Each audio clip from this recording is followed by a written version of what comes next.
అడవి పందులను వెంటాడేందుకు వెళ్లిన గ్రామస్తులు కొందరు అడవిలో జట్లుగా విడిపోయి తలో వైపు వెళ్లి వాటి కోసం వేట ప్రారంభించారు. అయితే చెట్ల గుబురులో అలికిడి వినిపించడంతో అక్కడి అడవి పంది ఉందని భావించి ఓ బృందం కాల్పులు జరిపింది.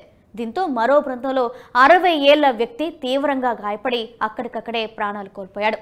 అంతటితో ఆగకుండా కాల్పుల్లో మరో వ్యక్తికి కాలికి బుల్లెట్ గాయమైంది. అయితే ఈ విషయాన్ని గ్రామస్తులు దాచిపెట్టడంతో ఘోరం జరిగిపోయింది. మహారాష్ట్రలోని పాల్ఘర్ జిల్లాలోని ఓ గ్రామంలో సొంత బృందంలోని వారిని అడవి పందిగా పొరబడి కాల్పులు జరిపారు. ఈ ఘటనలో 2 ప్రాణాలు కోల్పోయారు. మహారాష్ట్రలోని పాల్ఘర్ జిల్లాలో జనవరి 28న జరిగిన ఈ ఘటన ఆలస్యంగా వెలుగులోకి వచ్చింది. గ్రామస్తులు కొందరు ఒక బృందంగా ఏర్పడి మనోర్ జిల్లాలోని బోర్షిటి అడవికి వెళ్లారు. అక్కడ జట్లుగా విడిపోయి తలో వైపు వెళ్లి అడవి పందుల కోసం వేట ప్రారంభించారు. ఈ క్రమంలో ఓ గుంపునకు సమీపంలోని చెట్ల గుబుర్లో అలికిడి వినిపించడంతో అడవి పందిగా భావించి కాల్పులు జరిపారు. దీంతో అటువైపునున్న మరో బృందంలోని రమేష్ వార్త తీవ్రంగా గాయపడి అక్కడికక్కడే ప్రాణాలు కోల్పోయాడు.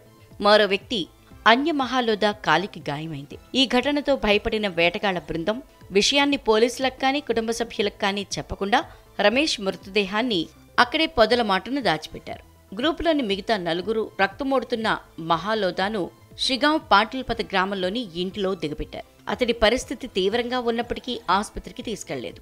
దీంతో జనవరి 31న అతడు కూడా మరణించాడు. అయితే ఈ విషయాన్ని కూడా పోలీసులకు తెలియజేయకుండానే అంత్యక్రియలు నిర్వహించారు. తాజాగా విషయం పోలీసుల దృష్టికి చేరడంతో దర్యాప్తు ప్రారంభించారు.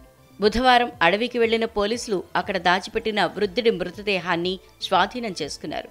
మరోవైపు అన్య మహాలోద కుటుంబ సభ్యులు మాత్రం అతడు సహజంగానే మృతి చెందినట్లు చెప్పారు.